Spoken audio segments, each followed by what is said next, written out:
Quero cumprimentar a todos com a paz do Senhor. Estamos aqui, graças a Deus, para estar finalizando mais esse trimestre, onde temos falado sobre o avivamento, né? Em todas as faces, né? Em todos os setores, tanto no sentido mundial, histórico e também na atualidade, né? Agora estaremos trabalhando sobre uma visão segundo o profeta Abacuque, que na verdade ele é o tema central desta lição, que é sobre o Aviva a Tua Obra. Então nós estaremos falando um pouco sobre esta oração de Abacuque, no momento em que ele fez essa oração lá no capítulo 3, pedindo a Deus que avivasse a obra, né, e no meio dos anos notificasse na ira misericórdia. Então ele estava preocupado com o momento em que Judá está cometendo grandes pecados, e ele, na esperança de que Deus pudesse mudar o quadro, então ele faz essa oração, né? Estaremos falando um pouquinho dentro desse contexto aí. A nossa leitura, né, é a leitura de Abacuque capítulo 3, versículo 2, e a verdade prática diz: é a vontade de Deus avivar a sua obra nesses últimos dias, até que o Senhor Jesus volte. Então é a vontade de Deus que essa obra possa ser avivada, e essa obra, para ser avivada, como temos estudado em lições anteriores, ela tem que partir da gente, né? De cada um pessoalmente, tendo esse propósito, esse compromisso de estar buscando esse avivamento. A partir de nós, né, alcançamos um número maior de pessoas, e isso atinge a igreja, e futuramente esse avivamento vai se expandindo, como aconteceu com os grandes avivamentos, sempre partiu de alguém e depois foi alcançando terreno, né? O próprio batismo com o Espírito Santo, né, a reforma protestante, o movimento pentecostal e muitos outros avivamentos que aconteceram em nossa época, que foi se expandindo, né? E a gente vai trabalhar um pouquinho sobre isso então. Então é a vontade de Deus avivar a sua obra o tempo todo, né? Essa é a vontade do Senhor, que nós estejamos sempre avivados, né? Esse avivamento fala no sentido de estarmos com aquele primeiro amor, né? Que a gente, quando recebe a Cristo, que ela deseja de fazer a obra de Deus com mais afinco, com mais vontade, né? Então, assim, está sempre buscando a Deus, a presença dele em nossa vida, para que possamos ser cristãos autênticos, né? Então, é sempre vontade de Deus que os seus servos sejam avivados. Estamos terminando o trimestre com um texto clássico do profeta Abacuque, onde ele, mesmo diante da corrupção de Judá, chama por um avivamento. Essa oração também deve ser a nossa nesses dias em que vivemos. Essa deve ser a postura da igreja. Então a gente precisa ter essa postura de buscarmos esse avivamento. Como que eu vou alcançar esse avivamento? Através da oração, né? Através do jejum, através da leitura da palavra de Deus, através da minha devoção a Deus, do meu devocional. Então, através daquele momento que eu estreito a minha comunhão com Deus. Então, eu vou estar sempre avivado, né? E esse avivamento ele vai repercutir na minha vida a partir desse processo que a gente consegue seguir aí, né? Então, nós vemos aí que o profeta Abacuque, que nós estaremos falando sobre ele foi um homem que teve essa preocupação. Quando ele viu Judá no pecado, ele se incomodou com aquilo, né? E ele falou assim: eu preciso pedir a Deus, né, em prol deste povo. Ele era um profeta, e isso era uma das funções do profeta, né, assim como do sacerdote, interceder pelo povo. Só que depois ele percebe, no decorrer do seu livro, que Judá já estava determinado o castigo de Judá. Então, o que ele faz? Ele continua louvando ao Senhor e fala: eu louvarei ao Senhor, ainda que a figueira minta, né, ainda que não haja fruto na vide, né? Então ele faz um pacto, ainda que a nação não queira estar avivada, ainda que o povo não queira receber Deus, ele falou: eu contudo me alegrarei no Senhor. Isso fala de postura de um servo de Deus. Ainda que as pessoas não sejam avivadas, eu preciso estar sempre falando com Deus. Ainda que as pessoas não querem a tua presença, eu contudo buscarei o Senhor, estarei buscando o Senhor constantemente. Então é isso que ele diz: contudo eu me alegrarei no Senhor, né? E ainda que a figueira mita, ainda que não haja fruto na videira, né? Ainda que falta ovelha no pasto, eu me alegrarei no Senhor, porque ele fala do Senhor é a salvação, ele é o nosso refúgio. Então, ainda que todos deixam de servir a Cristo, né? Como diz uma certa música, ainda se todo mundo deste planeta deixar de louvar ao Senhor e ficar só um, com certeza este um será eu, porque a gente precisa estar sempre com essa visão de um compromisso pessoal com Deus, uma aliança com Deus, né? Como aprenderam no Salmo 63, estudamos na lição em um vídeo anterior que nós temos no canal, onde fala daquele compromisso que Davi fala, né? Lá no 63 ele fala que a benignidade do Senhor é melhor do que a vida, e ele faz uma aliança que enquanto ele viver, ele vai louvar ao Senhor. Então esse é um pacto importante, uma aliança importante para que nós tenhamos uma vida avivada, estar sempre buscando ao Senhor, independente das circunstâncias, né? Então nós temos aqui Abacuque. Eu trouxe alguma coisa relacionada a este homem, esse profeta. Tem poucas informações dele, né, dentro da história, os rabinos, né, dentro da própria história de Israel, né, existe muito pouca informação sobre Abacuque. Ele é considerado um dos profetas menores, né? Nós sabemos que quando se trata de profeta menor, nós falamos do fato de seus escritos ser menor. Não quer dizer que ele é menor em relação aos demais profetas, porque os profetas menores é uma divisão da Septuaginta, que trouxe menores aqueles com escritos menores, né? Com livros pequenos, e os profetas maiores aqueles com livro maior. Na Bíblia hebraica a divisão é diferente, né?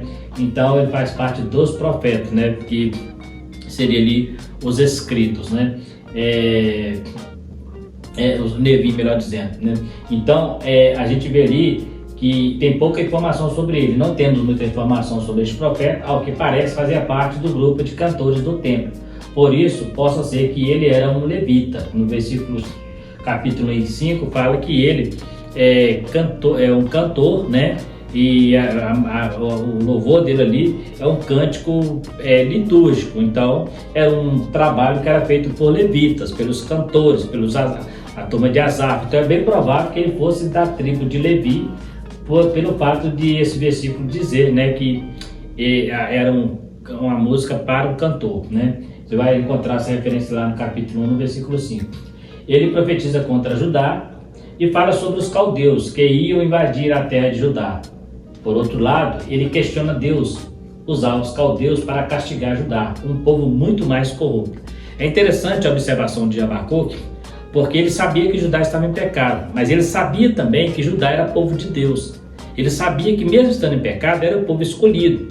Então ele começa a perguntar para Deus por que Deus traz sobre eles um castigo usando uma nação muito pior, uma nação idólatra como eram os caldeus e cruel, né? Você vai ver ali no cântico dele ali no capítulo, no primeiro capítulo, quando ele fala dos caldeus, ele mostra, ele dá até um relatório, né, histórico de como esse povo agia. Era um povo muito cruel.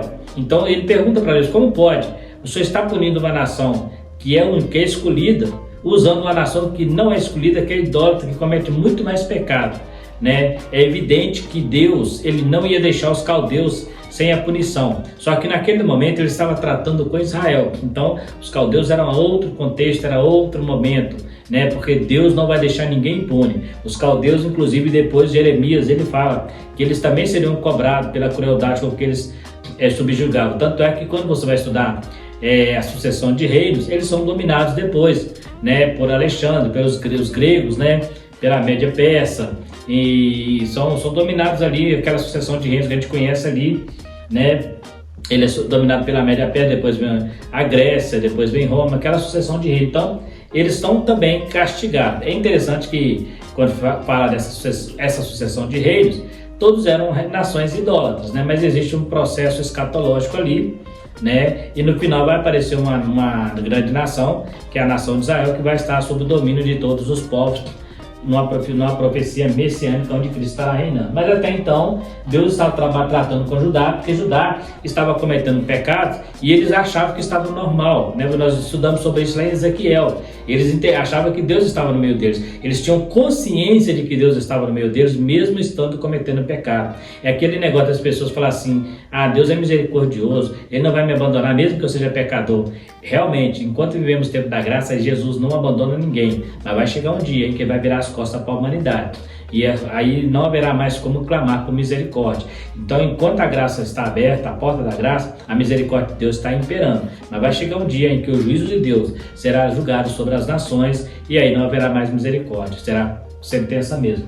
Então, ele questiona essa questão, né, de Deus usar uma nação ímpia. Isso pode acontecer, Deus usar um ímpio para punir o justo, Por quê? Porque a intenção de Deus é salvar o justo e às vezes ele vai ter que usar alguém como vara, né? A Bíblia fala que Deus castiga aquele que ama e açoita aquele que recebe por filho, né? A Bíblia não diz que ele castiga o ímpio, açoita o filho, né? O castigo aqui está falando de imediato, porque na eternidade haverá um castigo para aqueles que não servem a Deus e galardão para aqueles que andam com Deus. Mas a princípio ele estava punindo a nação e ele então fica preocupado como pode Deus usar uma nação caldeia, né, tão cruel para castigar uma nação justa, né?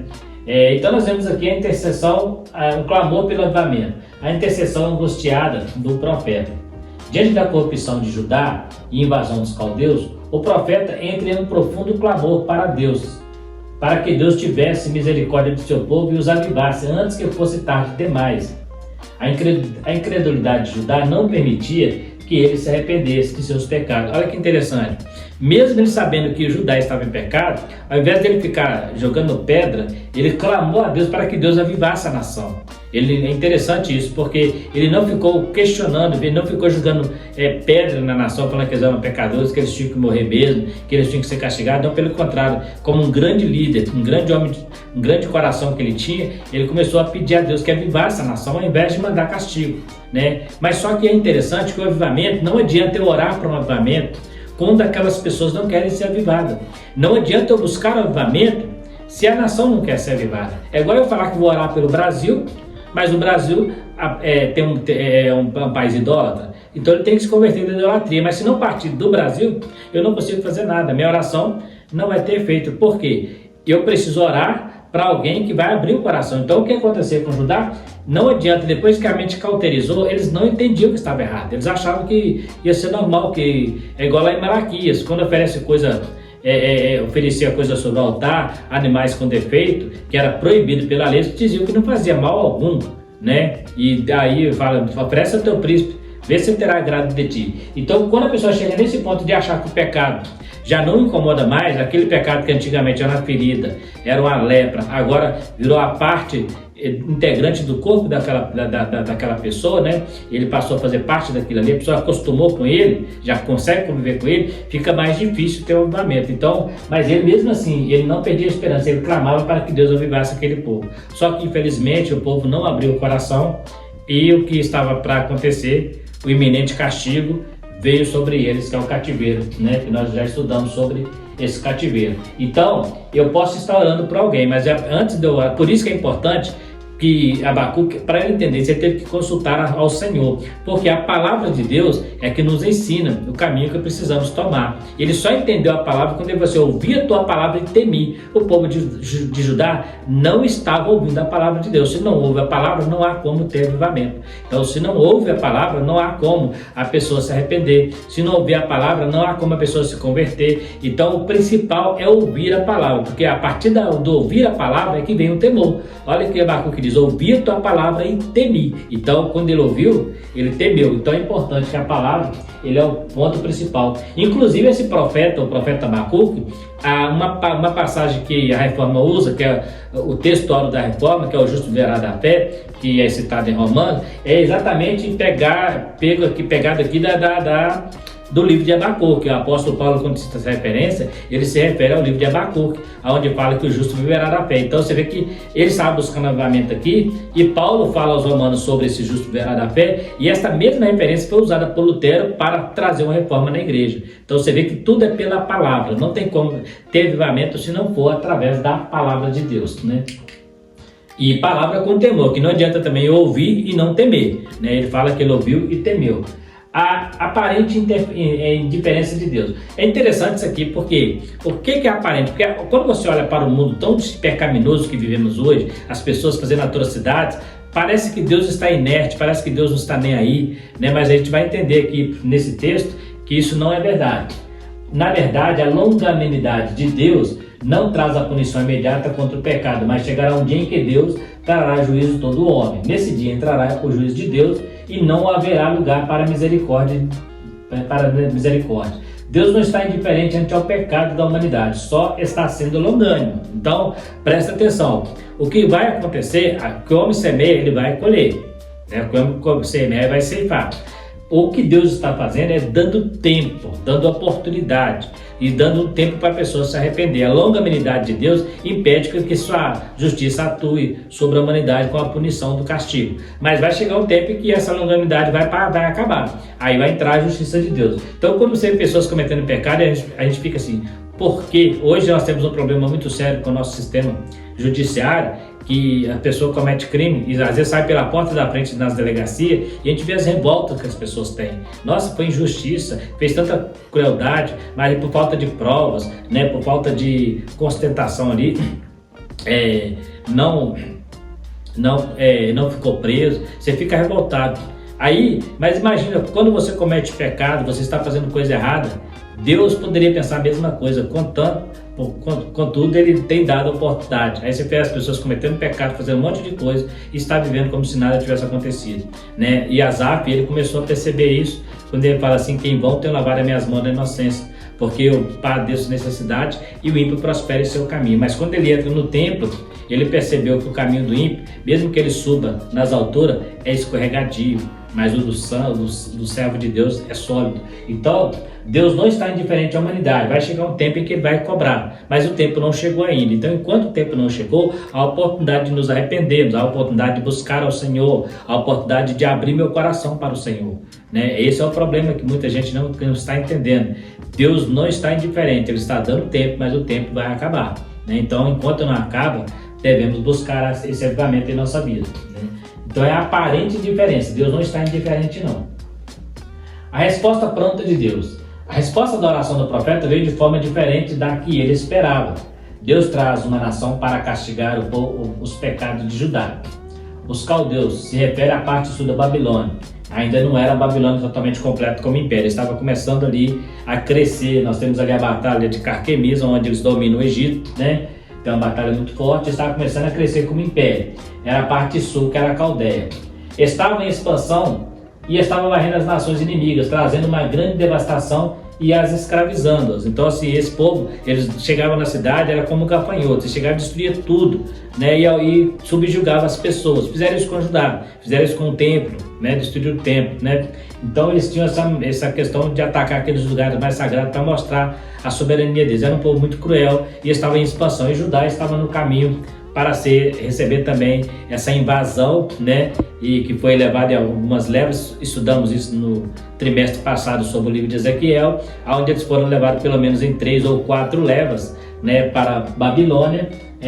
Ali já não era totalmente só os caldeus, mas ali já era toda a Babilônia mesmo para o império, né? Que quando os caldeus vêm, ele já está vindo para expandir o seu império como um reino imperial, né? A Caldeia, que a gente fala aqui, é a parte sul, mas depois toda a região da Síria, que foi dominada, que a Síria domina Israel em 722, e depois os caldeus dominam a Síria, onde se transforma no grande império babilônico. Então eles tinham o hábito de chegar varrendo as nações, devastando-as e escravizando, né? Fazer escravo por onde passava. Eram muito cruéis. Inclusive os assírios, né, os ninivitas, que era a capital da Síria, eram tão cruel que Jonas não queria nem que eles se arrependessem, né? Aquela mesma Síria de Jonas é a Síria que os caldeus dominam depois e aclopam seu império, né? O avivamento pela palavra. Ouvi a palavra e temi. Ao ouvir a palavra de Deus, o profeta teme. Ele entende o propósito de Deus e o perigo de desobedecer os seus mandamentos. Ele entendeu que para Judá estava vindo o juízo pelos seus pecados. A palavra de Deus nos mostra que tudo que o homem faz, ele irá colher no tempo certo. Então, ele chegou a um ponto, né, quando ele ouve a oração, que ele ora a Deus para Deus avivar, Deus não trouxe avivamento. A resposta foi diferente. Deus falou, não, eu vou castigar, porque já entornou a taça do pecado deles, né? Mas ele pede para que Deus usasse misericórdia. Por quê? Porque se Deus viesse na sua ira, ele destruiria aquela nação, extinguir ela da humanidade, né? Da terra. Então, ele pede que Deus, na ira, lembra-te da tua misericórdia e notifica no meio dos anos, né? Por quê? Porque Deus viesse na sua ira, ele iria destruir aquela nação e nunca mais ela existiria. Mas Deus não destruiu totalmente, só destruiu algumas pessoas, mas levou eles para o cativeiro e ficou ali por um período de 70 anos para ser tratado o caráter deles e depois voltar para Israel. Uma das coisas que Israel tinha muito hábito de praticar era quando eles caíram no pecado, a primeira coisa que eles faziam era cair na idolatria. A partir do cativeiro, nunca mais esse povo caiu na idolatria. Cometeram outras coisas, né? Você vai encontrar em pós-cativeiro algumas coisas que precisam ser tratadas no tempo de Neemias, de Esdras, né? Mas a idolatria foi banida pro resto da vida dessa nação. Nunca mais eles caíram na idolatria. Então a gente vê que o chicote de Deus teve um efeito muito forte, porque observa lá no livro de Juízes, observa nos livros de Reis, sempre que eles caíam, porque levantavam um rei ímpio, a primeira coisa que eles faziam era adorar Baal, Azera, né, Astarote, Dagon e muitos outros deuses que eles adoravam, mas depois do cativeiro nunca mais adoraram esses deuses. Temer a Deus. Ao ouvir a palavra de Deus, esta lhe causou grande temor, e esse é o princípio da palavra de Deus, trazer sobre nós reverência e temor. O temor diz no sentido de reverência e respeito ao nosso Senhor. A palavra de Deus precisa causar isso em nós.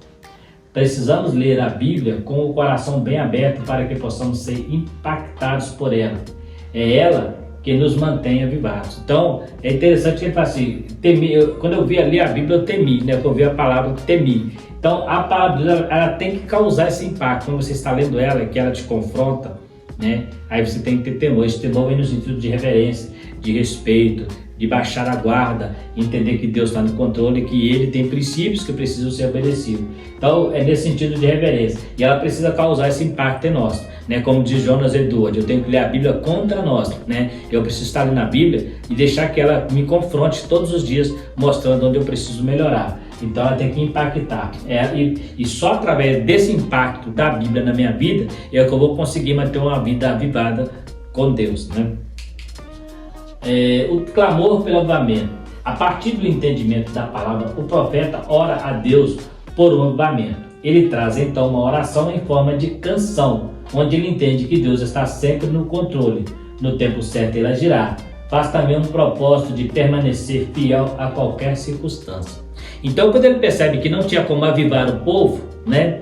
Não tinha como Deus trazer um avivamento ali, ele começa então a clamar e falar, ainda que falte figo na figueira, ainda que a figueira mita, antes que a videira não produza seu fruto, eu contudo me alegrarei. Ou seja, ele estava dizendo que ainda que a nação de Judá não conseguisse receber esse avivamento, ele estava avivado, né? Porque em qualquer circunstância ele decidiu adorar a Deus. Então ele começa a buscar a Deus por esse avivamento, mas esse avivamento para a nação de Judá não vem, como já falamos agora há pouco, né?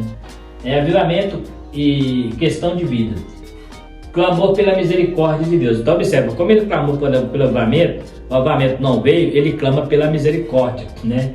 Diante do perigo iminente, ele clama a Deus para que em sua ira lembrasse da sua misericórdia. Ele clama para que Deus castigasse o povo, mas não o destruísse. Então você vê, ele pediu avivamento, mas como ele sabia, ele fazia, aviva a tua obra no meio dos anos, notifica na ira a tua misericórdia, porque ele sabia que o avivamento não ia vir para ajudar, então ele pediu, pelo menos haja com misericórdia. É como aquele pai que bate no filho, mas não bate com raiva, bate com o coração apertado, mas precisa bater para que o filho entenda que ele precisa ser corrigido, né? Ele sabia que devido ao grande pecado da nação, Deus poderia nos apagar da face da terra. Você fala assim, mas é impossível, não é? Eu citei aqui uma referência, no deserto Deus desejou fazer isso com Israel, no caso do bezerro de ouro. Lembra que eu falei da idolatria?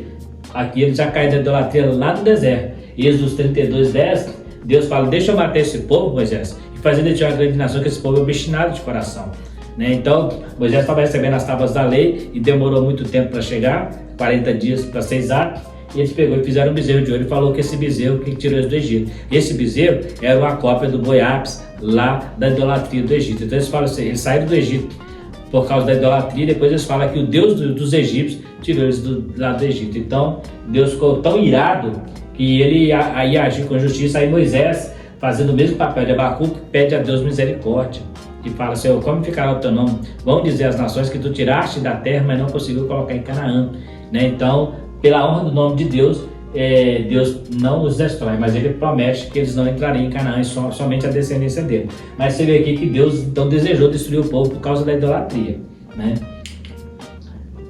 Deus é misericordioso. O profeta conhecia a Deus e sabia que ele ouvia ao clamor do seu povo. Quando oramos, podemos mudar até mesmo o intento de Deus. Ezequias ganhou mais 15 anos de vida através de sua oração.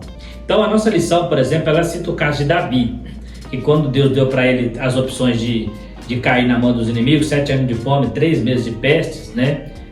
Deu para ele 3 opções e falou assim: eu prefiro cair na mão do Senhor do que na mão dos inimigos, porque o Senhor é misericordioso. Davi sabia que Deus era misericordioso, que a partir do momento que eu me arrependesse, eu poderia mudar o coração de Deus. A oração, ela tem esse poder, a oração, ela tem essa força. Quando você ora com o coração arrependido, você pode mudar sim a vontade de Deus em algumas situações. Por exemplo, aqui nós temos o caso de Ezequias também, que Deus mandou o profeta dizer: põe em ordem a tua casa, porque tu vai morrer. Ele vai orar a Deus, Deus fala assim: eu vou mudar essa ideia de matar Ezequias, vou dar para ele mais um tempo. Deu para ele mais 15 anos de vida, né? Então é uma oração poderosa de humilhação e que mudou o coração de Deus nesse propósito aqui. Quando Deus destruiu a terra por água, o sacrifício de Noé também mexeu com o coração de Deus. Ele cheirou o sacrifício e falou assim: realmente o homem é menino desde a sua infância, e eu não vou destruir a terra mais com água por causa do homem. Deu até o seu sinal ali, que é a aliança que ele fez com Noé. Então a gente observa que a oração tem esse poder sim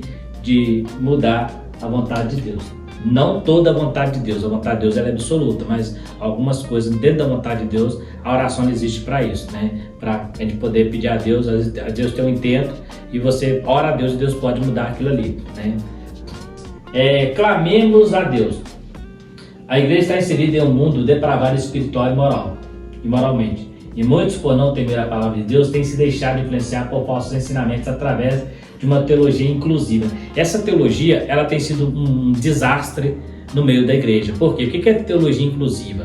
É aquela teologia que tem agora, que nasceu agora no século XX, né, precisamente no século XX e século XXI, de que pode entrar para a igreja quem quiser e ficar do jeito que está, porque é importante para Deus. Deus é misericordioso, Deus é amor, e Deus não vai discriminar ninguém. É uma falsa teologia, onde fala que você não precisa mudar de vida, que no tempo certo Deus vai te mudar. Então ela aceita muito todo comportamento que é contrário à palavra de Deus, tipo homossexualismo e outras coisas mais, até adultério, né? Hoje nos Estados Unidos, por exemplo, existem igrejas e cristãs, protestantes, que fazem casamentos gays, né? A gente sabe que a Bíblia condena essa prática, né? Casamentos homossexuais, a Bíblia condena essa prática. Então, e existem igrejas lá que são cristãs que fazem esse tipo de casamento e muitas outras coisas que vão entrando para a igreja, que aos poucos a doutrina vai saindo, e quando você chega numa igreja, você não consegue nem identificar se essa igreja realmente é uma igreja de verdade.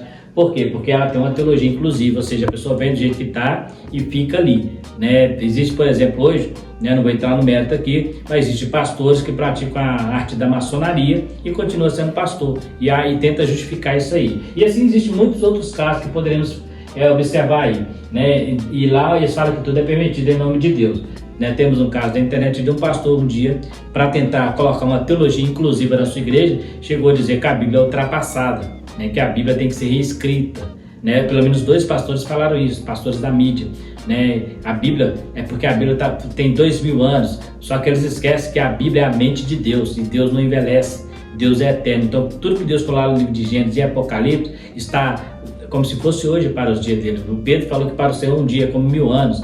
Então, quando eu falo que a Bíblia está ultrapassada, eu estou criticando a mente de Deus, né? Porque aquela escrita ali foi inspirada pelo Senhor, e quem inspirou ela não é ultrapassado não, né? Quem inspirou ela é quem vive eternamente. Então a gente tem que tomar muito cuidado. Às vezes eu estou falando no sentido humano, que ela foi escrita há 2000 anos por pessoas, mas pessoas inspiradas por Deus.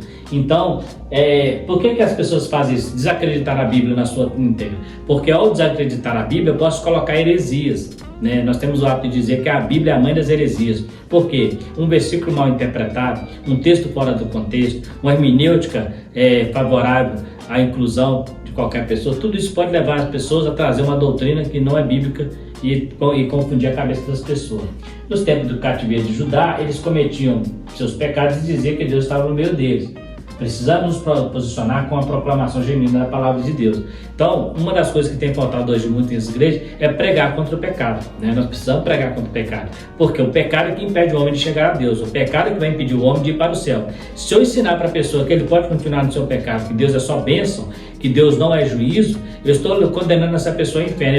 Ele vai ficar a vida toda na igreja e não vai subir quando Jesus voltar. Ele não vai encontrar com o Senhor. Ele vai ficar iludido, enganado. Por quê? Porque ele foi ensinado a vida toda que do jeito que ele está, tá bom. Que é importante que Deus é amor, né? Deus é amor, então eu não tenho que julgar ninguém. E quando a gente fala isso, a pessoa fala assim, fulano está julgando. Não é a gente que julga, é a palavra de Deus. O julgamento seria quando eu estivesse usando meus conselhos, mas quando você usa a Bíblia que julga. A Bíblia diz que pela palavra de Deus é que nós somos condenados, né? Ou absolvidos. É ela que tem o manual de instrução para nós. Então a gente tem que tomar muito cuidado, precisamos pregar uma palavra genuína, aonde o pecado é confrontado, aonde eu preciso confrontar o pecado das pessoas para que eles entendam que na vida de pecado não verão a Deus, não encontrarão a Deus. Nós temos lá, Hebreus 12 lá, seguir a paz com toda a santificação, sem a qual ninguém verá o Senhor. Então eu preciso ter esse cuidado, pregar o evangelho genuíno. A nossa conclusão, neste trimestre estudamos sobre as várias faces do avivamento, tanto mundial como local. Precisamos nos posicionar na busca constante do avivamento, partindo de nós. Precisamos clamar pelas almas que está perecendo, anunciando a palavra de Deus aos perdidos. Somos o Abacuque de nossa geração. Então nós, como Abacuque, precisamos nos posicionar e pedir, Senhor, aviva a tua obra, aviva as pessoas. A palavra aviva está no sentido de levantar uma pessoa que está quase morta, ou até mesmo morta, ressuscita essas pessoas. Ou seja, mas para que isso aconteça, precisa que a igreja se proclame o evangelho, precisa que a igreja confronte o pecado, precisa que a igreja, quando eu falo igreja, eu não estou falando de pessoas, estou falando da igreja na autoridade do Espírito Santo, na autoridade do Senhor Jesus, que nós somos o Abacuque dessa geração. O mundo está no pecado e está achando que está tudo bem, até fala que Deus está com ele, mas nós que conhecemos a palavra de Deus, sabemos que não está, sabemos que Deus não está onde o pecado impera, Deus não comunga com o pecado. Então, onde há pecado, Deus não está. Mas tem gente dizendo que Deus está. Tem pastores, pregadores dizendo que Deus está mesmo onde há pecado. Mas nós sabemos pela sua palavra que aonde há pecado, o Espírito Santo não fica, ele não permanece. Então as pessoas estão iludidas e a igreja, como os Abacuque da nossa geração, nós precisamos alertar as pessoas. Por quê? É melhor falar a verdade e as pessoas não gostar do que deixá-las enganadas na mentira e elas vierem arrepender mais tarde e não ter mais tempo. Então, o castigo pode doer agora, mas ele pode produzir na vida da pessoa uma excelência de alegria muito maior quando ele entender. Quantas vezes nossos pais nos batiam, nos corrigiam, e aquilo doía, mas a gente sabia que aquilo era para moldar o nosso caráter. Nós aprendemos aqui que Judá foi castigado pelos caldeus, sendo uma nação corrupta, mas a partir daquele julgamento nunca mais praticaram a idolatria. Então muitas vezes precisamos sim da vara de Deus, muitas vezes precisamos sim da punição de Deus, mas sempre que Deus faz, ele faz com misericórdia e com muita justiça. Deus jamais vai trabalhar em nossa vida com injustiça, porque a justiça faz parte do caráter dele, assim como a sua misericórdia e a sua bondade. Então Deus jamais, ele vai fazer algo que venha nos colocar numa posição de julgá-lo, porque quando ele faz, é porque ele já deu todas as oportunidades que poderia ter dado e nós não abraçamos essa oportunidade.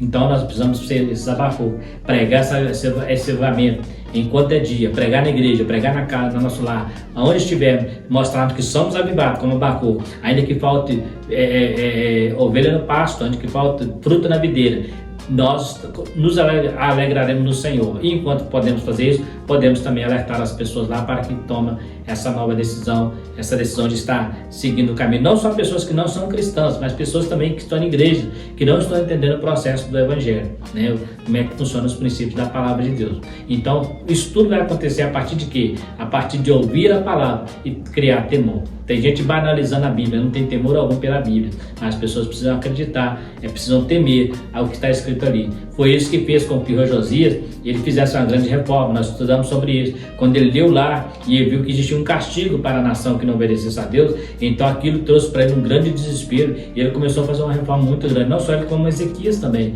Ao ler o livro da lei, eles entenderam que a igreja precisava mudar. Ao ler a palavra, nós entendemos que a igreja precisa melhorar, precisa caminhar com mais intensidade, pregando essa palavra poderosa. Então está aí mais uma palavra, mais um estudo. Terminamos o trimestre, graças a Deus. Estaremos começando o próximo trimestre. O assunto será sobre família, um assunto muito mais tranquilo, Estaremos falando todas as facetas da vida familiar.